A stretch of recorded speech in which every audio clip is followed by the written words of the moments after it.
Halo teman-teman, sembari kita menunggu Wukong Season 4 rilis, kali ini saya akan membahas sebuah serial Donghua mengenai seorang anak jenius dalam seni bela diri.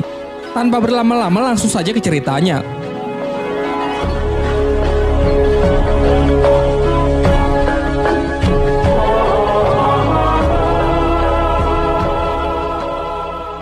Adegan pertama diperlihatkan seekor rubah putih yang tengah berlari menghindari kejaran para pasukan yang mengincar batu pusaka yang ia bawa. Namun karena sudah terkepung, rubah tersebut memutuskan untuk meledakkan dirinya sendiri. Scene beralih ke sebuah rumah yang memperlihatkan seorang pria bernama Li Xiaowu yang tengah mabuk-mabukan. Hal ini karena pada 6 tahun yang lalu ia gagal mengalahkan petarung dari klan lain dalam sebuah turnamen antar klan yang membuatnya depresi selama bertahun-tahun. Putranya yang masih kecil bernama Lindong berlari keluar sembari mengingat masa lalu dari sang ayah pada 6 tahun silam.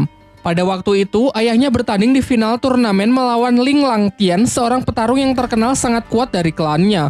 Namun ayahnya yang memikul harapan besar sayangnya bisa dikalahkan hanya dengan sekali serangan saja.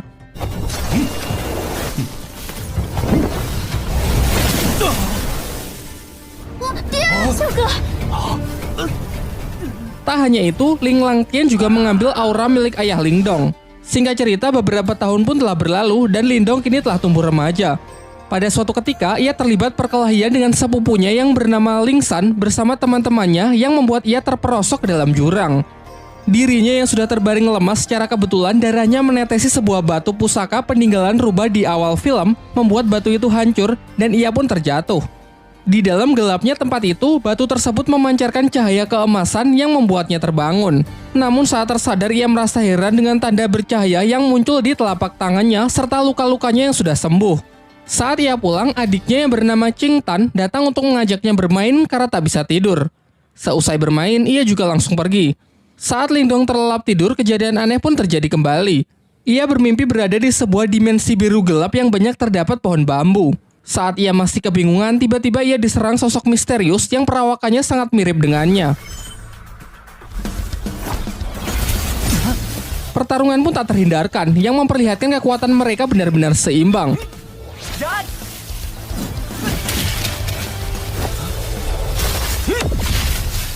Di pagi harinya saat ia terbangun, ia dikagetkan dengan suara adiknya yang berteriak dari luar. Ternyata kelompok Ling San datang dan mengganggu Qing Tan untuk merebut rumput obat yang ia bawa. Lindong yang bergegas datang mencoba melindungi adiknya dari anak-anak berandalan tersebut.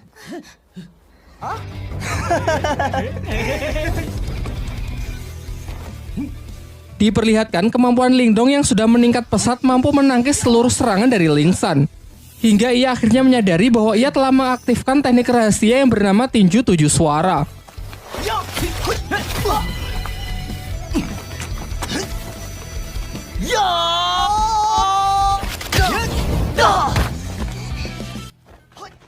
Untung saja pertarungan yang semakin serius itu akhirnya dapat dihentikan oleh kakak Ling San yang diketahui bernama Lin Hong.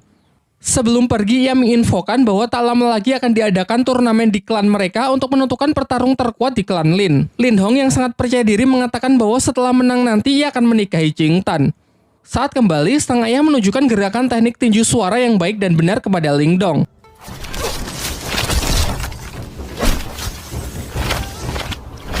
Ia pun berjanji akan melatih Lindong menggunakan berbagai teknik lainnya guna mempersiapkan diri untuk mengikuti turnamen.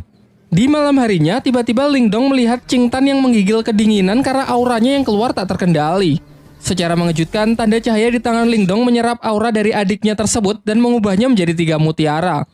Berkat itu, keadaan Qing Tan pun mulai membaik. Dan sebagai hadiah, Lindong memberikan mutiara tersebut kepada adiknya dengan syarat kejadian ini harus dirahasiakan, termasuk dari kedua orang tuanya.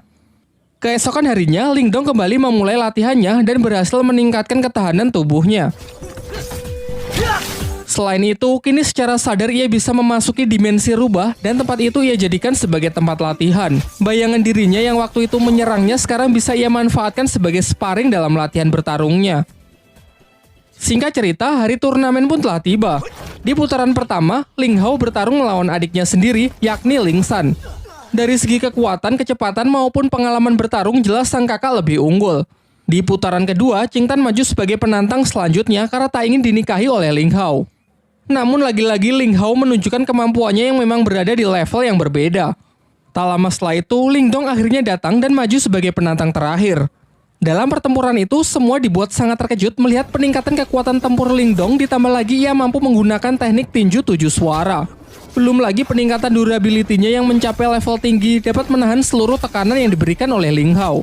Tak hanya mampu menangkis seluruh serangan dari lawannya, Ling Dong yang mampu mempraktekkan latihannya di dalam dimensi lain dapat melancarkan serangan-serangannya yang secara akurat membuat Ling Hao sangat kewalahan.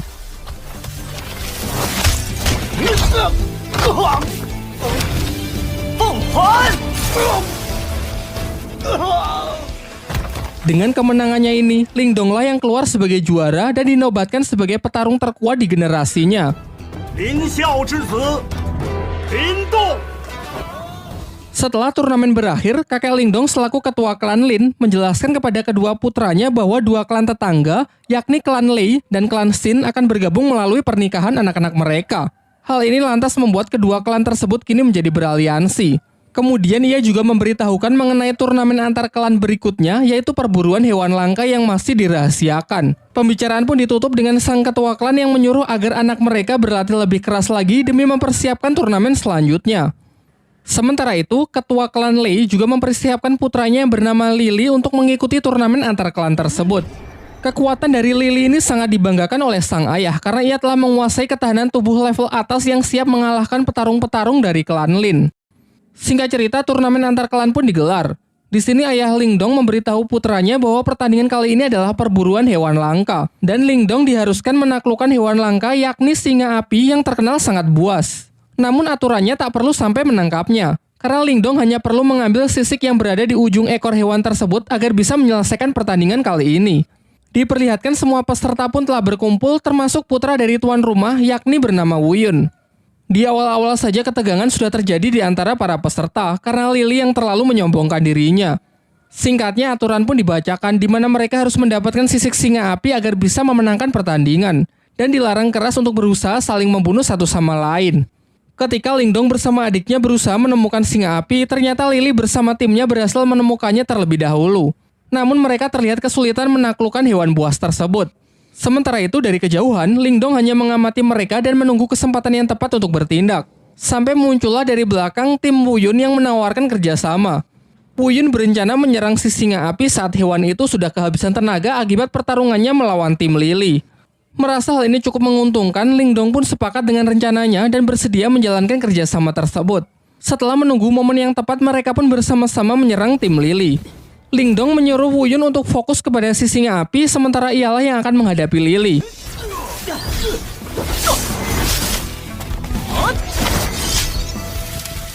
Singkatnya, berkat kerjasama yang baik, Wu Yun mendapatkan kesempatan untuk menebas sisik singa api tersebut dan segera pergi meninggalkan medan pertempuran setelah mendapatkannya. Sayangnya Wu Yun yang terlalu senang akhirnya lengah dan masuk ke dalam jebakan Lily yang sebenarnya sudah disiapkan untuk menangkap si singa api. Saat Ling Dong menyusul, ia terlambat karena Lily sudah mengambil sisik singanya dan dengan kejam menendang Wu Yun hingga terperosok ke dalam sarang si singa api. Ling Dong yang memiliki jiwa setia kawan mengabaikan sisik singa itu dan segera menyusul Wu Yun untuk mencoba menyelamatkannya. Sedangkan Lily bersama timnya telah kembali dan dengan bangga menunjukkan sisik singa api yang telah ia dapatkan. Ia juga menceritakan bahwa Wu Yun dan Ling Dong mungkin tak akan kembali karena sudah mati akibat kecerobohannya terpeleset jatuh ke dalam sarang si singa api. Akan tetapi di tengah ketegangan itu, secara mengejutkan Ling Dong dan Wu Yun ternyata berhasil kembali dengan selamat. Tetapi Lily tetap yakin kalau ialah pemenangnya karena telah membawa sisik si singa api. Di sini semuanya dibuat kembali terkejut melihat Ling Dong dan Wu Yun yang justru membawa dua anak singa api. Kemudian Ling Dong menceritakan mengenai kejadian yang sesungguhnya mengenai Lily yang sudah melanggar aturan dengan berusaha membunuhnya. Tapi setelah masuk ke dalam sarang singa api, di sana mereka malah menemukan dua anak singa api yang terlantar karena induknya mati setelah sisiknya diambil. Karena merasa kasihan, akhirnya mereka pun sepakat membawa dua hewan tersebut. Kini telah diputuskan bahwa ketiganya berhasil menyelesaikan pertandingan ini dengan baik.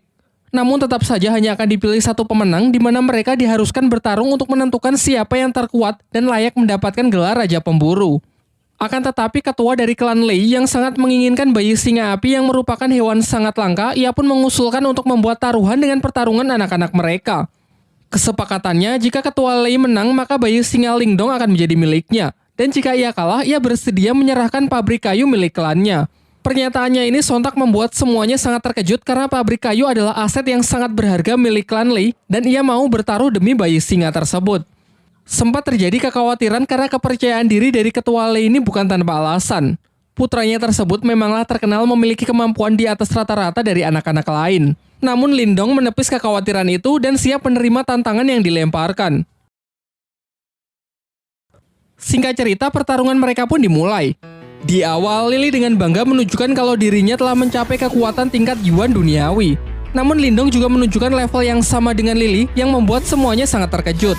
Terungkap bahwa ternyata kemarin sebelum berangkat turnamen, sang ayah memberi Lindong Mutiara Yin, yaitu semacam pil penambah aura. Diperlihatkan dalam pertarungan itu mereka pun saling menyerang dan menangkis. Mungkin karena masih belum terbiasa dengan kekuatan barunya, Lindong nampak masih kesulitan saat mengatur pola serangannya. Akan tetapi lambat laun ia berhasil mengendalikannya semakin baik untuk bisa mengimbangi Lily. Sampai ketika Lily menambah kecepatannya, barulah terlihat kembali Lindong yang dibuat kewalahan. Dengan peningkatan kekuatan yang signifikan serta teknik rahasia petir dari klannya yang tergolong tingkat atas, Lily terus melakukan pressing membuat lawannya hanya bisa bertahan. Lindong yang masih belum menyerah mencoba menyelaraskan kedua tangannya untuk menangkis dan menyerang, yang nampaknya lumayan efektif. Sedangkan Lily yang sudah terlampau kesal berniat mengakhiri pertarungan dengan sebuah teknik serangan super kuat yang mematikan. Bahkan ia sempat mendapatkan peringatan bahwa ini bukanlah pertarungan hidup dan mati. Merasa bahwa Lily tak akan menghentikan serangannya, Lindong pun segera merapalkan beberapa segel tangan untuk merilis teknik yang disebut gerbang ajaib demi mengatasi serangan yang mematikan tersebut. Dan benar saja, teknik yang digunakan Lindong telah ia upgrade ke level 2 sehingga tidak hanya mampu menghalau serangan dahsyat dari Lily, juga cukup kuat untuk menghempaskannya dan membuatnya tak sanggup untuk bangkit kembali. Dengan kekalahan putranya tersebut, dengan kesal dan terpaksa ketua klan Lei pun harus rela menepati janjinya untuk menyerahkan pabrik kayu miliknya. Keesokan harinya, diperlihatkan Lindong dan adiknya tengah bermain dengan si harimau api yang mereka beri nama si Oyen. Barulah di siang harinya, mereka memeriksa tambang kayu yang telah mereka menangkan. Namun terlihat tempat itu benar-benar hancur berantakan. Dalam pencarian petunjuk siapakah yang melakukan hal ini, secara tak sengaja si Oyen membawa Lindong ke sebuah gua yang di sana terdapat banyak lahar panas serta sebuah kerangka monster raksasa. Di dalam gua itu, si Oyen menemukan sebuah kristal biru yang dengan lahap langsung ia makan. Sementara Lindong yang masih penasaran menemukan sebuah bunga yang memancarkan sinar. Namun ketika ia dekati, tangan Lindong malah seakan menyerap semacam energi dari kelopak bunga tersebut yang membuat sekujur tubuhnya menjadi terbakar. Untung saja saat kondisinya semakin buruk, batu rubah di tangannya menyerap energi panas dari kelopak bunga tersebut. Setelah berhasil keluar dan bertemu dengan keluarganya, Lindong menceritakan gua yang baru saja ia temukan serta sebuah batu permata merah yang ia peroleh di dalam sana. Lantas mereka pun bergegas pergi ke lokasi dan sempat terkejut karena ternyata tempat itu adalah tambang permata yang bernilai sangat tinggi. Setibanya di rumah, terlihat Lindong yang mendapatkan 3 batu permata. Dan dengan kekuatan dari batu rubahnya, ia dapat menyatukan ketiga batu menjadi satu permata yang bernilai lebih tinggi. Sementara itu, ketua klan Lei yang mendengar kabar tentang ditemukannya tambang permata jelas membuatnya semakin kesal. Namun setelah mendengar rencana dari rekannya, terlihat wajahnya yang kembali menjadi senang. Di lain waktu, ketika klan Lin sedang berbelanja berbagai macam kebutuhan klan, Lindong pergi ke sebuah toko barang antik di pusat kota untuk sekedar melihat-lihat. Di sana terdapat seorang kakek yang bernama Yandasi. Ia dapat melihat aura milik Lindong yang nampak tak biasa. Setelah Lindong membeli sebuah tas, tiba-tiba batu rubah di tangannya merespon sebuah energi yang berasal dari potongan kayu di toko tersebut.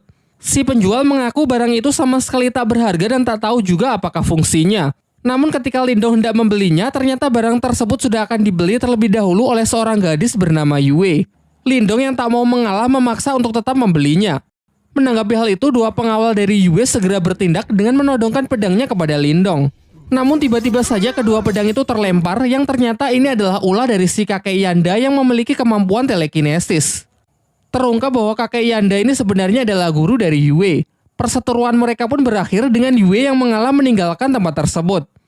Sementara kakek Yanda menjelaskan kepada Lindong bahwa kemampuan telekinesisnya adalah kekuatan mental yang berbeda dari teknik bela diri biasa. Ia lalu menawarkan agar Lindong mau menjadi muridnya setelah melihat potensi besar yang ia miliki. Namun Lindong memilih untuk menolak tawaran tersebut karena takut kalau rahasia kekuatan batu rubah di tangannya bisa terbongkar. Kakek Yanda pun sama sekali tidak memaksa dan menghormati keputusan Lindong. Namun sebelum pergi, ia memberikan sebuah buku untuk bisa ia pelajari. Sementara itu, di area tambang datang sekelompok orang dari desa Naga Hitam yang ingin melakukan invasi. Mereka berniat merebut paksa pabrik kayu karena status kepemilikan dari tambang tersebut kini dianggap tidak jelas. Namun sebenarnya orang-orang ini adalah suruhan dari ketua klan Lei yang sengaja ia perintahkan untuk merebut tempatnya kembali. Beruntung Lindong kembali tepat waktu untuk mencoba melakukan perlawanan sehingga terjadilah pertarungan. Ketua Naga Hitam pun tanpa ragu langsung menyerang Lindong yang membuatnya terlempar menghantam gerbang masuk di sana. Dengan selubung aura sebagai pelindung, Lindong masih mampu bertahan dan bangkit kembali. Sementara Qing Tan juga membantu dengan melancarkan beberapa anak panah untuk menghentikan orang-orang tersebut masuk lebih jauh. Setelah melihat potensi Lindong, Ketua Naga Hitam segera memperkuat aura untuk membunuhnya karena khawatir jika dibiarkan kelak Lindong akan menjadi lawan yang menyusahkan. Sementara Lindong setidaknya masih mampu bertahan meskipun digempur dengan berbagai macam serangan yang mematikan. Selain itu terlihat juga ia mengupgrade gerbang ajaib ke level 3 yang mampu mengimbangi kekuatan dari lawannya tersebut.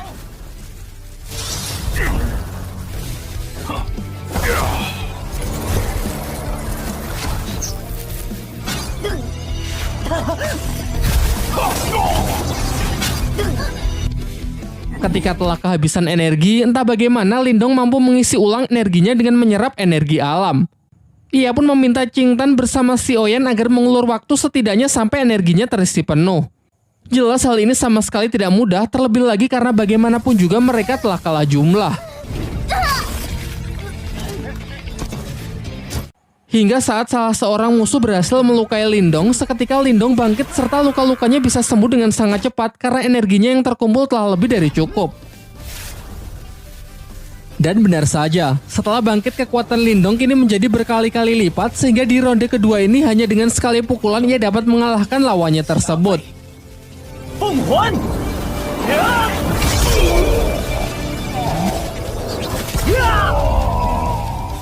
Ketua klan Lei yang mendapatkan kabar bahwa orang-orangnya berhasil dikalahkan sangat terkejut. Terlebih lagi yang mengalahkannya hanya Lindong yang cuma seorang diri.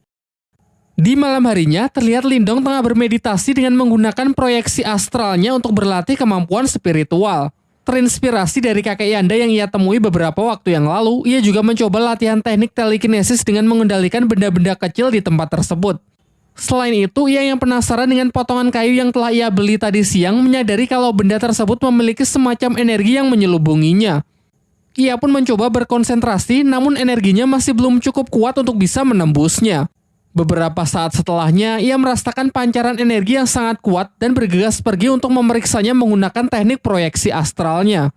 Ternyata energi itu berasal dari kakeknya yang telah berhasil mencapai tingkat Yuan tahap awal. Ia pun lantas segera kembali ke tubuh aslinya untuk menemui sang kakek agar bisa memberikan ucapan selamat. Akan tetapi sang kakek justru menjelaskan bahwa ini hanyalah tingkat Yuan di tingkat awal. Masih ada beberapa tingkat lagi sebelum mencapai tingkat tertinggi. Kemudian ia mengungkapkan bahwa tadi ia sempat merasakan kekuatan mental teknik proyeksi astral yang mendekat, meskipun sesaat langsung menghilang. Namun di sini ia tak tahu kalau kekuatan itu adalah kekuatan milik Lindong. Topik pun berganti. Paman Lindong menyampaikan bahwa tadi ia mendapatkan undangan dari klan Lei untuk membahas mengenai sebuah kerjasama bisnis dengan klan Lin. Singkatnya setelah cukup berdiskusi, mereka pun sepakat untuk menghadiri undangan tersebut. Keesokan harinya, mereka mendatangi rumah utama milik klan Lei. Namun hanya para tetua klan saja yang diperbolehkan untuk masuk. Di saat sedang menunggu, Lindong merasakan ada kekuatan mental yang sangat kuat di sekitarnya yang sedang menggunakan teknik astralnya untuk mengintai. Sementara di dalam ruangan, para tetua klan tengah membicarakan mengenai ajakan kerjasama membangun bisnis untuk keuntungan bersama dengan sistem bagi hasil. Akan tetapi klan Lin keberatan karena dalam kesepakatan itu, ketua klan Lei lah yang akan menjadi pemimpin. Sementara klannya hanya akan menjadi bawahannya saja. Di sini terbongkarlah kedok dari ketua klan Lei yang sebenarnya ingin menjadi penguasa di kota tempat mereka. Perdebatan itu pun semakin memanas yang malah membawa mereka dalam sebuah pertarungan.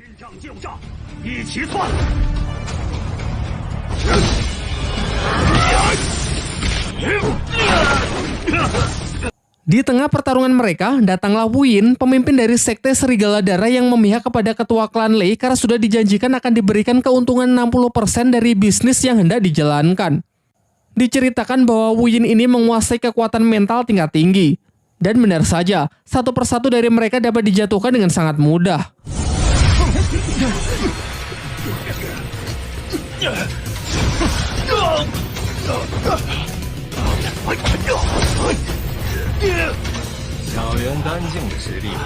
Lindong pun tak tinggal diam, ia berusaha melindungi anggota klannya dengan melawan Gu Yin sendirian. Semuanya pun dibuat sangat terkejut karena Lindong ternyata juga menguasai teknik mental yang sudah berada di tingkat lumayan tinggi. Mereka lantas bertarung dengan sangat sengit. Terlihat Lindong meskipun masih pemula, ia mampu mengimbangi kecepatan dari Gu Yin.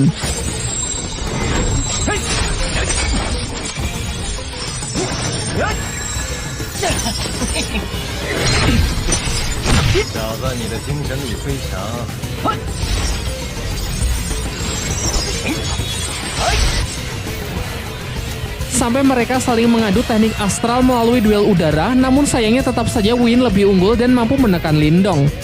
Kembali ke pertarungan dunia nyata, Lindong mencoba melancarkan serangannya dengan beberapa aura jarum, tetapi dapat dengan mudahnya ditangkis yang memperlihatkan perbedaan kekuatan di antara mereka.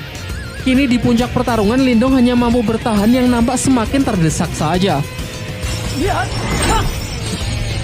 Akan tetapi di ambang kekalahannya, Lindong teringat mengenai potongan kayu yang memiliki selubung energi mental tingkat tinggi. Lantas ia pun mencoba memanfaatkannya untuk menahan serangan mental dari Wu Yin. Melebihi ekspektasi, ternyata hal ini benar-benar efektif. Benda tersebut cukup kuat untuk menangkal energi mental tingkat tinggi. Bahkan selain menahan, kayu itu juga mampu menyerap serangan dari energi spiritual yang kemudian ditransfer masuk ke dalam tubuh Lindong. Dengan ini Lindong pun bisa membalikan keadaan. Gu Yin yang kekuatannya telah terkuras habis tak lagi mampu menahan serangan dari Lindong yang sudah meningkat berkali-kali lipat sehingga ia harus menerima kematiannya. Beberapa lama setelah pertarungan itu, orang-orang dari sekte Serigala Darah yang dipimpin oleh Wei Tong berniat balas dendam kepada klan Lin karena telah membunuh Gu Yin. Kakek Lindong mencoba menjelaskan bahwa Gu Yin lah yang bersalah karena telah ikut campur dan membantu ketua klan Lei untuk menindas klannya. Ia pun kemudian menawarkan sebuah jalur damai dengan menanyakan apa yang perlu dilakukan agar Wei Tong bisa melupakan dendamnya tersebut. Wei Tong menjawab bahwa ia mau orang yang telah membunuh Gu Yin dan tabang permata milik klan Lin diserahkan kepadanya, serta seluruh orang dari klan Lin harus bersedia menjadi budaknya. Jelas kakek Lindong pun menolak hal itu sehingga pertarungan pun tak terelakkan. Sayangnya Wei Tong yang telah mencapai tingkat Yuan level atas dengan mudah bisa mengalahkan kakek Lindong. Sampai akhirnya Lindong datang dan menyatakan akan mengalahkan Wei Tong seorang diri, mengingat dirinya lah yang harusnya bertanggung jawab atas kematian Gu Yin. Tanpa basa-basi, Wei Tong pun langsung melancarkan serangannya terlebih dahulu. Dengan lincah, Lindong memanfaatkan teknik jarum biru sebagai pinjakan untuk melayang. Beberapa tembakan anak panah dilancarkan untuk berusaha menjatuhkan Lindong, termasuk menggunakan anak panah yang dilapisi aura, namun bisa ia hindari dengan sangat mudah.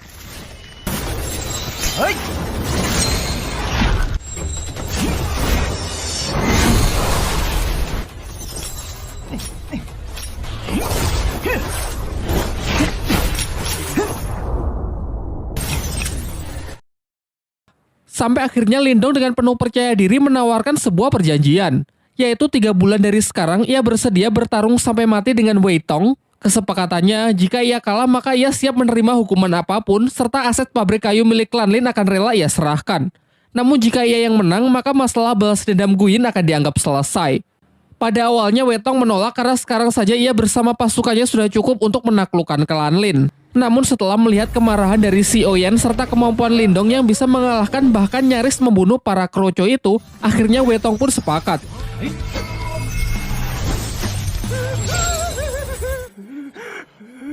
Tetapi ia merasa kalau 3 bulan terlalu lama, sehingga ia ingin mempersingkatnya menjadi 2 bulan saja. Setelah kepergian dari orang-orang sekte Serigala Darah, ayah dan kakek Lindong nampak cemas dengan perjanjian tersebut yang menurut mereka terlalu beresiko karena mempertaruhkan klannya.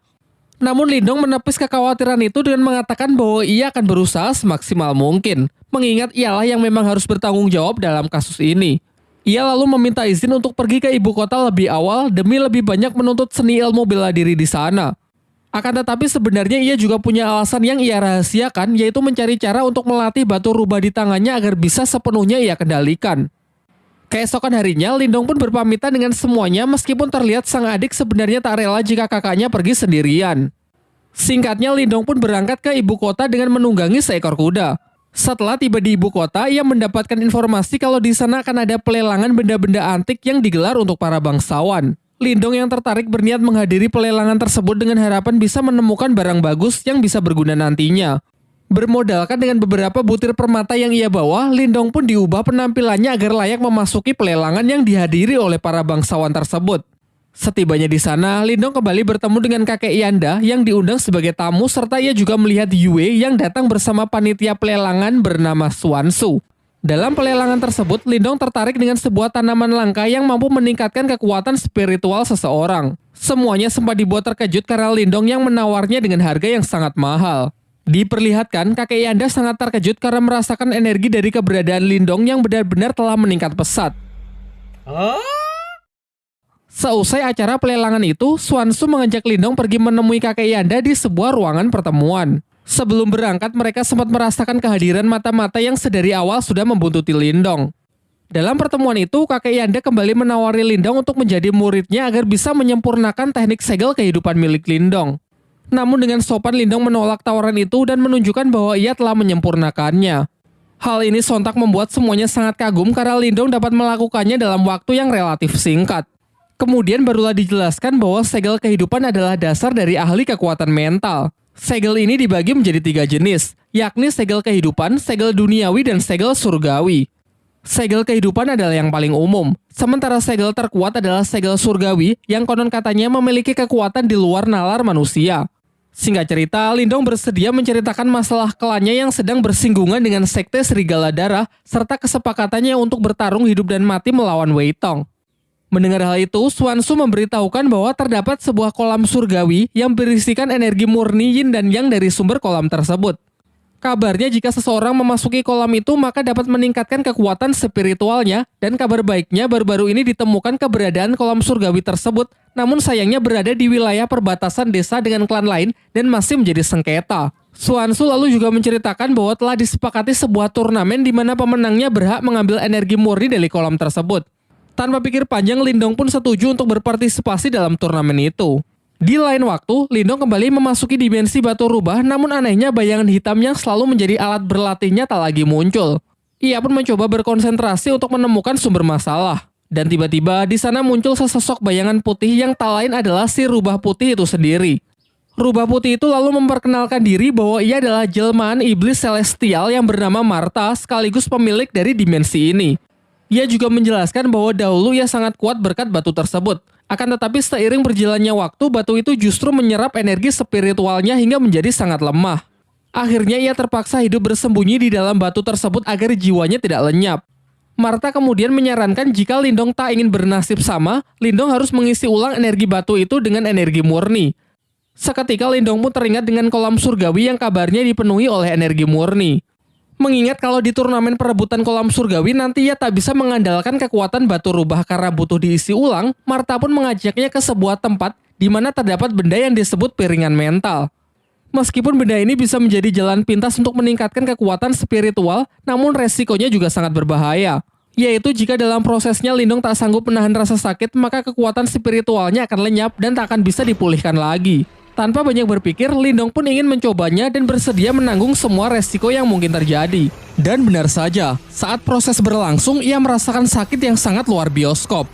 Sampai akhirnya dengan tekad yang kuat, Lindong berhasil melewati proses tersebut, alhasil kekuatan mentalnya pun meningkat pesat. Setelah itu, Martha menyarankan agar Lindong memakan rumput obat yang ia beli sebelumnya agar kondisi dan energi mentalnya bisa segera pulih. Karena setelah ini ia akan mengajarinya teknik baru yang disebut teknik Borkeong. Keesokan harinya, Lindong datang ke suatu tempat di mana semua orang di pelelangan berkumpul. Di sana datang juga Yue dan seorang pria bernama Liu Yi. Kemudian Xuansu mempertemukan Lindong dengan pemilik rumah pelelangan yang diketahui bernama Xia Wanjin. Ia menjelaskan bahwa Yue, Liu Yi, dan Lindong akan bertanding melawan petarung lain dalam rangka memperebutkan kolam surgawi. Singkat cerita, mereka pun bersama-sama pergi ke tempat turnamen. Setibanya di sana, mereka bertemu dengan tim lawan perwakilan dari Sekte Serigala Darah yang diketahui seorang pria bernama Yue San dengan kedua anaknya yang di sampingnya. Di sebelah kanan ada Yue Feng dan di kiri ada Yue Lin serta di belakang ada seorang petarung bayaran yang bernama Jiang Li. Dijelaskan bahwa mereka ini bukan petarung kaleng-kaleng karena sudah mencapai tingkat Yuan Surgawi tahap akhir. Di putaran pertama, Yue maju menggunakan sebuah pedang untuk melawan Yue Lin dengan senjata cambuknya. Sejauh ini pertarungan dua wanita ini terlihat cukup seimbang. Mereka menyerang dan menangkis mengandalkan senjata mereka masing-masing. Namun akhirnya pertarungan singkat tersebut dapat dimenangkan oleh Yue dengan berhasil menodongkan pedangnya tepat ke leher Yue Lin. Di putaran kedua, Yue Feng maju sebagai perwakilan berikutnya. Sementara Lindong yang nampak ragu-ragu segera diambil alih oleh Liu Yi yang bersedia maju terlebih dahulu dengan senjata tombaknya.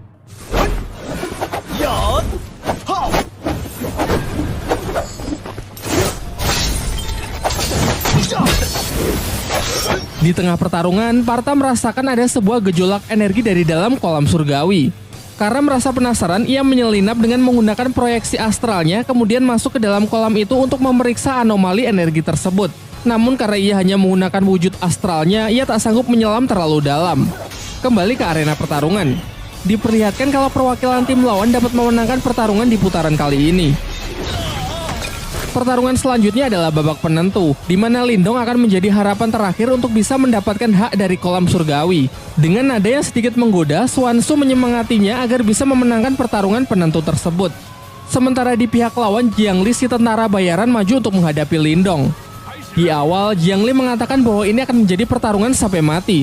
Jadi jika ingin menyerah, inilah saatnya. Namun Lindong sama sekali tak gentar dengan gertakan itu dan segera bersiap memasang kuda-kudanya. Serangan pertama dapat ia tangkis dengan mudah. Dilanjutkan dengan beberapa gerak serangan juga ia lancarkan untuk mencoba mencari titik lemah dari pertahanan lawannya. So far, nampak keduanya masih seimbang sampai mengadu kekuatan aura mereka. Cukup khawatir melihat kekuatan Jiang Li yang telah mencapai tingkat Yuan Surgawi. Namun tak kalah mengejutkan kalau menyaksikan energi mental tingkat tinggi Lindong yang seketika mampu menghentikan pergerakan lawannya. Dilanjutkan dengan serbuan jarum aura yang semakin merepotkan Jiang Li.